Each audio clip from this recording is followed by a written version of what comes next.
everybody. I promised I'd do a video tonight, so I wanted to just do a small recap of what I got done on the 57 today. And I also brought the core sport over where I could show you the difference between a 6-cylinder and a V8. Then I'll also show you the damage on the one that's in the car.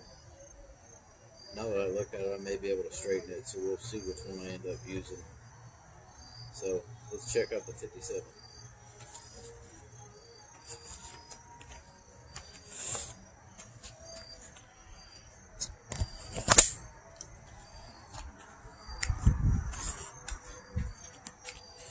Let me move the chair out of the way. But it's coming along. I got quite a bit done today. Yesterday, my Don's garage after dark, it was hard to see, but so far, you know, what I've stripped down actually looks real good on that car. It's going to need a patch there in front of the tire, and the wheel well's got a little bit of rust that might have to dig up some different lips, the wheel well lips. I just want to fix what the car needs.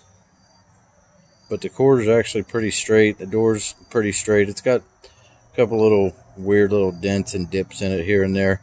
It's all things you really start to see once you sand a car down. You might start to work on the car and like, man, that car's pretty straight. Then you start sanding through the body work and run into old putties and things like that. But it's pretty much what I expected out of the car so far. And I also was able to get the drip rail molding on it. Still need to dig up a little bit more pieces out of the garage. You see put the drip rail molding on it today.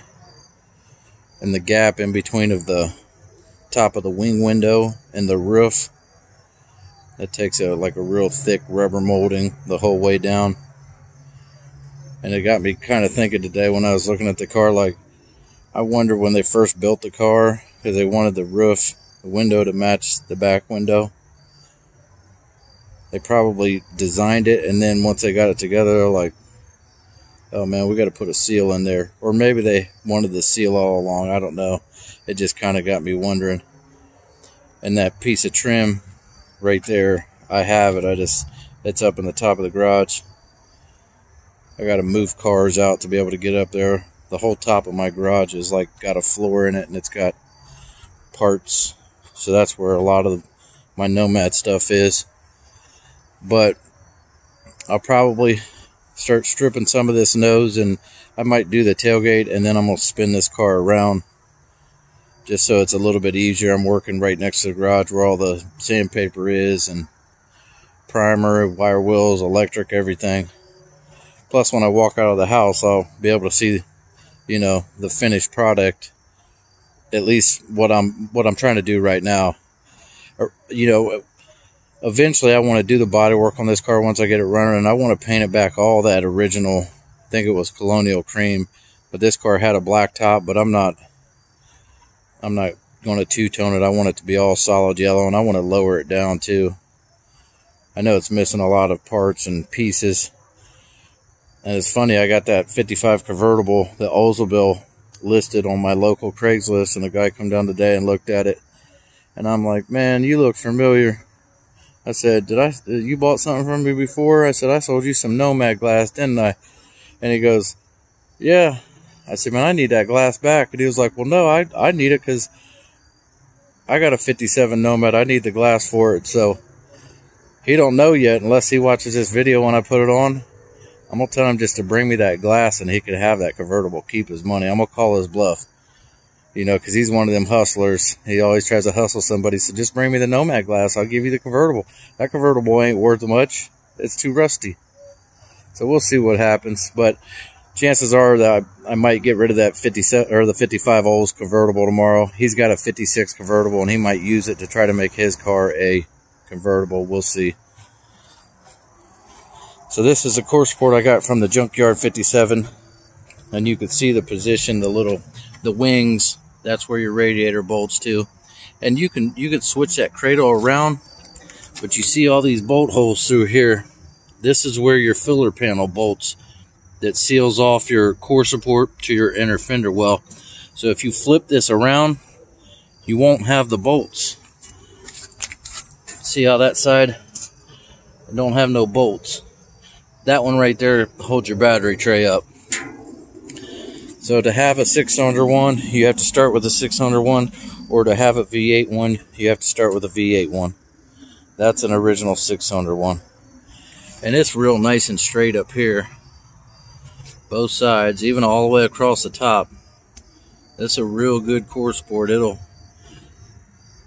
clean up real well. Something like this, I probably will pay a couple bucks and have somebody sandblast it for me. So that's the 6-cylinder one, where the radiator would be against us, where I'm standing. And then this one right here is what's in the car. You see the wings are on the back. That's where you bolt your radiator up to. That's a V8 position. But if you look across that top bar, you see that tweak in it? So I don't know if somebody tried to move the car this core support was originally in by the core support or what, but it's all forced forward. It's pulled forward. So that's going to cause an alignment issue. And I may be able to straighten that, but it looks real goofy to my eye. It looks like that's going to take some work to get that right. So, and here was the little areas that I told you. These are the pinch welds that the cradle is actually connected to this big long top bar. You can drill them out and put a bolt in there, or just get a screwdriver underneath there and just pry them apart. So you can actually change this tie bar. But that's what's causing me to think I need a different one. That just has a lot of pressure there. And this side isn't quite so much, but I think the combination of both of them will cause a problem. And like I was telling you on the other one, see how this one's got the bolt holes? This is the original V8 one. If you was to switch this around, you wouldn't have the bolt holes. And this bolts a panel that goes over here and finishes that off. So that's an original V8 one. So I don't know. I probably will end up using that 6-cylinder one, just because it's so nice and straight. And you know, that's what gives you all your lines up both fenders. And you can see that one, there's no shims in it right now, but that one's pretty tight. And I cleaned the front bumper today with the SOS pad. That thing actually surprised me. That bumper looks pretty daggone sharp on there. But let me walk around this video, or this view over here, because it's amazing what just a little bit will do for a car. So this is pretty much, minus the roof, how we started. And it just looks bad. It looks rough. It looks nasty. So we'll walk over here, and this is kind of what I do to keep me motivated. This car needs a lot of work.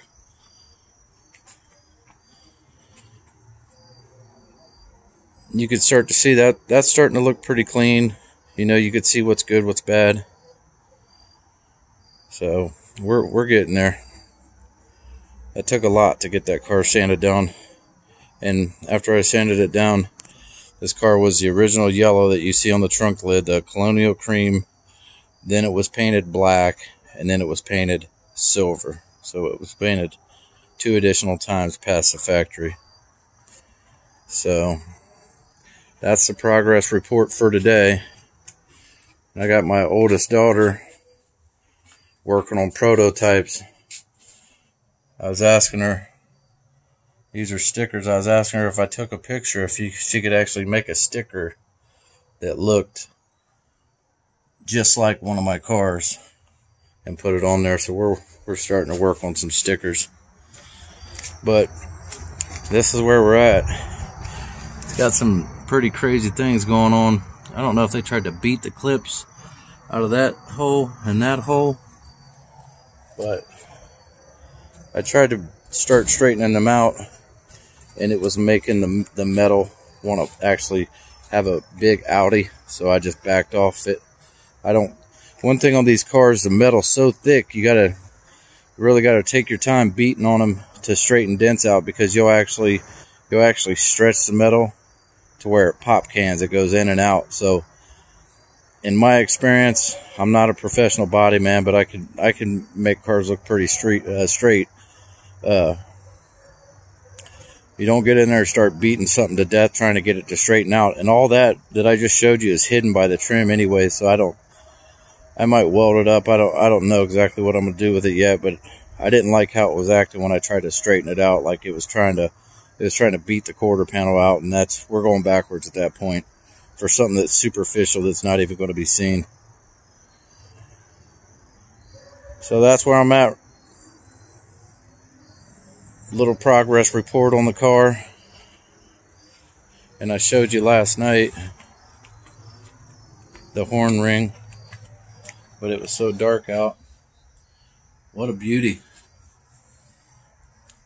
It's hard to believe that thing sat in that junkyard. That thing cleaned up nice. And man, it really makes that dash. Really, really makes that dash. And that's the original steering wheel to this car. It's never been painted or anything. So, like I said, I got that little piece of trim, but I don't have that seal that runs all along there. So we're gonna have to see what that costs to replace it.